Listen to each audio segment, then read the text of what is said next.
Hello and welcome back to our series of videos on the gifts of the Holy Spirit. My name is Tom. And I'm Ellie. And today we're going to be focusing on the gifts of knowledge and fortitude.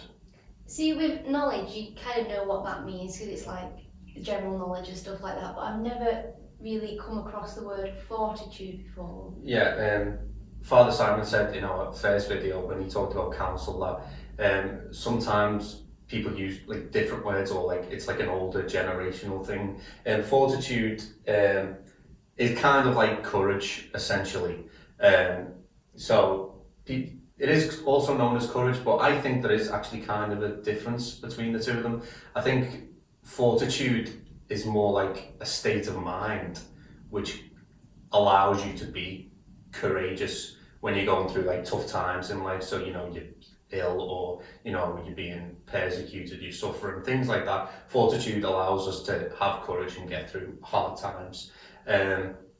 Many saints throughout history have shown this gift of the Holy Spirit, fortitude, by standing up for their beliefs, and even to the point of death. There's loads of martyrs throughout history who've stood up for the faith and have been killed for it. But it's not just about that. It's something we can show throughout our ordinary lives. For example, when I was in year 8 and I was about to make my confirmation, I know I would have been really scared to tell people that I was I had my faith and that I was thinking about getting confirmed, because I was worried I'd be like laughed at or teased or like shunned. But the gift of fortitude allows us to stand up and be counted and to overcome like any obstacle that life throws at us. But I do have an example of someone who I believe has shown fortitude, but we'll come back to that later because we need to talk about our knowledge first. So Yeah, when I think of knowledge, I think of like when I was in high school and like we was doing like exams and stuff like that. So I have got some examples of what people put in their like exams to answer the questions. So the first one says, describe what is meant by forgetting. Can't remember. That's quite... I do think that's fair enough. It answers the question. So well done, Brian. If I was a teacher, I would have given the mark there. Yeah. So the next one then, it says, Joanna works in an office. Her computer is a standalone system. What is a standalone computer system? Well, I think it doesn't come with a chair. It's also quite reasonable, because what even is that? I don't know anything about computers, so I would have written that as well. Yeah. And the next one, what ended in 1896, 1895, which is true. Like. Well done, whoever put that there. And then the next one then, find X. And they've circled it. I think they found it. Like. Well. So can't really argue with that. Fair enough. Okay. And then the next one then, who killed Goliath? They put COVID. It's like COVID. Ha. Fair enough. But yeah, the answer was David. So we can't laugh about them different answers that they've given, because you could see that they've misunderstood what the teacher was asking them, like that find X one. Like. Yeah, well, technically it is correct, find X. They have found X on the piece of paper, but that is not what the teacher wanted. You just said they've obviously misunderstood what they're supposed to be doing in that question. And that's kind of like us in life. Sometimes we can misunderstand what like God has told us to do, and because he might be asking us to do something, but we take it in and do it a different way. Yeah, I think I get what you're saying, right? So the gift of knowledge allows us to kind of see things in the right way, like to understand the way God sees things, to understand what he actually wants us to do and how to do that. Yeah. But that is actually a good point, because that does remind me of what I said at the start of the video. I said I have a story, an example of someone who I believe did have this like gift of knowledge and used it to show fortitude in their life as well.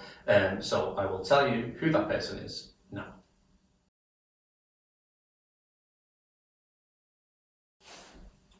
Okay, so the person I've chosen to talk about is King Alfred the Great. You heard of him before? No. No?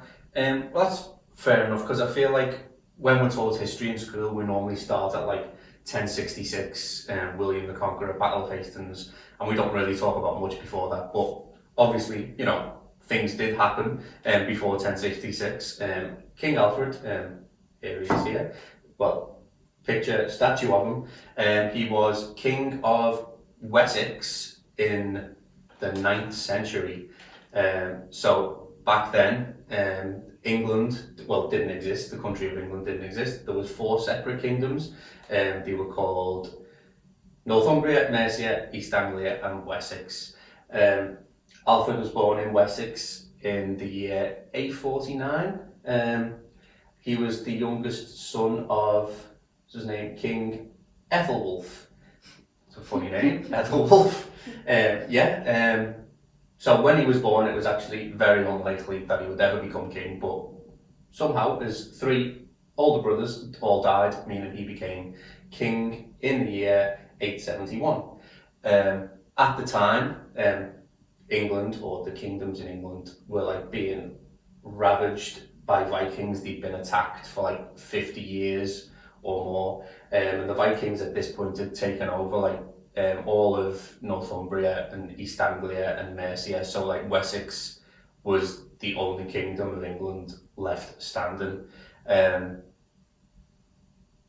Then in the year 878, the Vikings attacked again. They attacked Wessex when Alfred was king. It was just after Christmas, so they'd all been celebrating. They were all happy, whatever. They didn't expect the Vikings to come, but they did, and they weren't prepared, so they had to flee into the they're not marshes anymore, in Somerset, a place called Athelney. Alfred fled there with only a few people, and it seemed at that point that, they'd lost, and the Vikings were going to take over all So of they England. took over all of Basically, yeah. West. At this point, the only part of England that was still England would have been this little swamp in Athelney. That's Cornwall? There's Cornwall there, and it's like Somerset there. Oh. So he was like stuck in this swamp for a few months, but after a certain amount of time, he started to gather his men together, and he was like, right, we're gonna take the country back from the Vikings. We're gonna have a battle with them. So they did. Just after Easter, in a place called Eddington. There it is there on the map. The Alfred and his Anglo-Saxons fought the Vikings there, and defeated them. The Viking leader, his name was Guthrum. They were defeated so badly that Guthrum ended up actually becoming baptized. He became a Christian, and Alfred made himself Guthrum's godfather, so that Guthrum would never bother to attack England again. So then, throughout the rest of Alfred's life and the lives of his son, King Edward, and grandson, King Athelstan, the Vikings were gradually driven back from the rest of the English kingdoms, and then the country of England was born. Well, that's all really interesting, but what's it got to do with fortitude?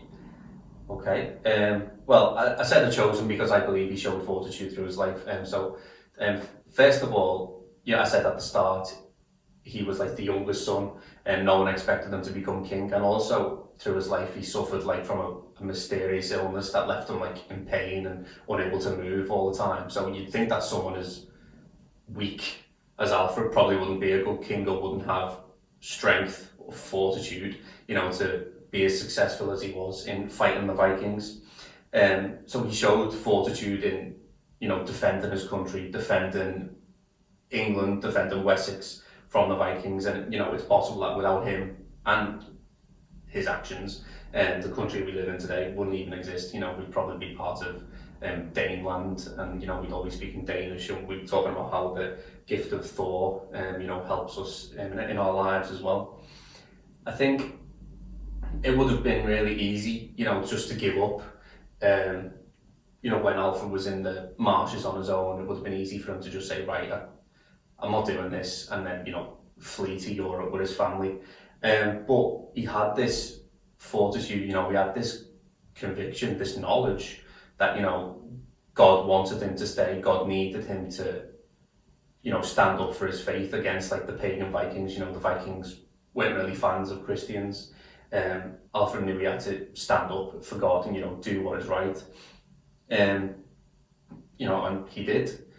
And the reason I mention Alfred at all, it's not because I expect any of us to be attacked by Vikings, at some point in our lives, but just because we're not going to ever be put in a situation like this doesn't mean we can't, show that fortitude as well.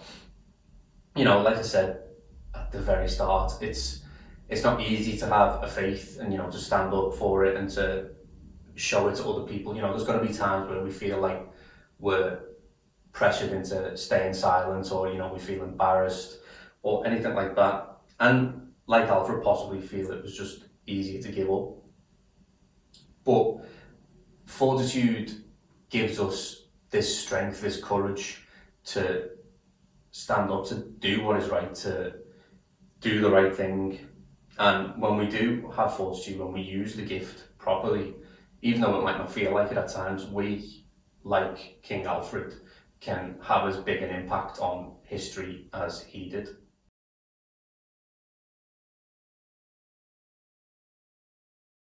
Well, that was quite interesting, because not only did he use the gift of fortitude, he actually did use the gift of knowledge, because he was seeing the world through God's eyes, and he was able to have that knowledge to put it all together to be this courageous man.